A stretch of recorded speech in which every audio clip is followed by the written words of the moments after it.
Sophie Pérez, bonjour. Bonjour. Merci d'avoir accepté cette interview. Vous êtes responsable santé numérique chez Santélis et vous venez de présenter lors de la session des communications orales scientifiques libres une communication sur les soins palliatifs à domicile. Présentez-nous déjà en quelques mots votre projet.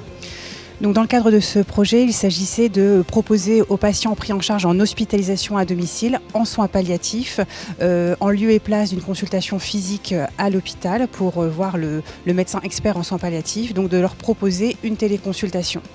L'idée étant donc de pouvoir mettre à disposition du patient du matériel, mais aussi un accompagnement par un soignant, donc en l'occurrence une infirmière, à son domicile pour pouvoir donc réaliser cette téléconsultation.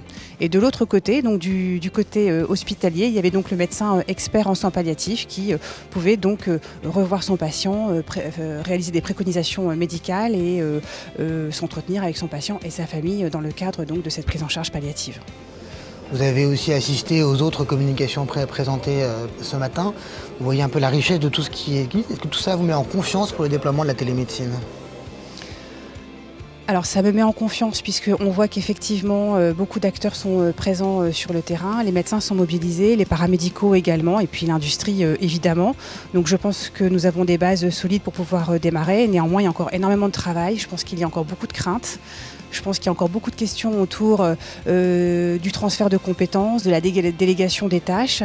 Il reste encore beaucoup de questions aussi autour de la formation, de la posture du soignant dans le cadre de la télémédecine. Il reste aussi beaucoup de questions, je pense, plus médico-légales et de la réglementation. Donc il y a encore énormément de chemin à faire, mais pour autant, on sent quand même beaucoup de dynamique et en tout cas, nous, sur le terrain, beaucoup d'envie et de besoins à satisfaire encore. Et comment lever ces freins-là ou certains de ces freins, parce que vous en avez énuméré plusieurs ? Je pense que ça passe par le partage, de pouvoir effectivement entre pairs partager, échanger sur les différents projets, les différentes expériences et peut-être parfois de pouvoir lever ou évacuer certaines craintes et puis de montrer ce dynamisme et cet intérêt pour le patient puisqu'il s'agit bien aujourd'hui de répondre à un besoin du patient et quand on a pu évaluer nos pratiques et montrer aux autres que ça peut fonctionner, ça va être l'une des meilleures options, je pense, à mon humble avis, pour développer encore la télémédecine en France.